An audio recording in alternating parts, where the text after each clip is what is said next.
Antonio BALCER awoke early on Halloween morning, October 31st, 2016, as a result of his wife's screaming. He raced to the source of the disturbance and discovered his wife Alice, bleeding on the floor. Antonio fainted shortly after being sprayed with sharp knife stabs, despite his efforts to fight. Christopher, the couple's eldest son, ran through the window to a neighbor's house, where the killer let him go unscathed.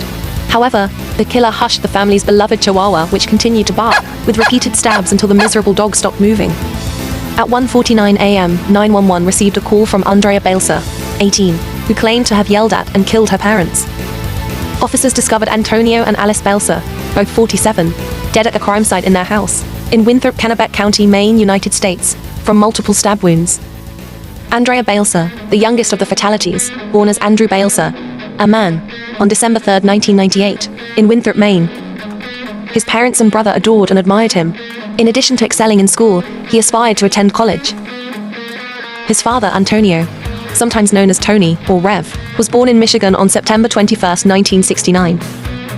While working as a lifeguard, Antonio met his soulmate, Alice Pierce, or Ali, who was born on January 21, 1969, in Springfield, Windsor County, Vermont, but grew up in Hanover, New Hampshire and Brewer, Maine, and eventually married him.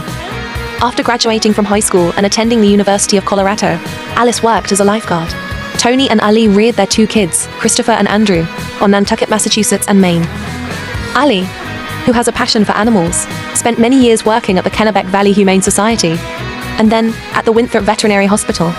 As for Tony, when he was off duty for an extended amount of time, he spent time with his family and went camping, shooting and fishing in the great outdoors. He retired as Chief Officer 2 in 2012. Tony was an active member of several regional motorcycle clubs and was affectionately known as Rev because he served as a chaplain and often officiated at the weddings of club members. Andrew, who claimed to be Andrea when arrested, was formerly a normal young man before changing into a transgender woman. His desire to change his identity allegedly upset his parents, and an argument between them occurred prior to the murder, prompting Andrea to commit the horrible act.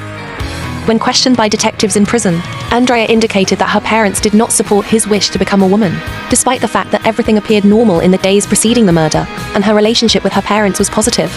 She considered killing her parents after hearing high-pitched voices in her head. However, on the day of the murder, all she remembered was standing there with a knife in her hand, shivering, and the horrific occurrence occurred. Andrea was charged with killing her parents after being questioned. On September 19, 2018, she pleaded guilty, and on December 4th, was sentenced to 40 to life in prison. Andrea BALCER, 27, is currently serving her sentence at the Central Correctional Institution in Windham, Maine, which holds both male and female convicts, and will not be released until 2051.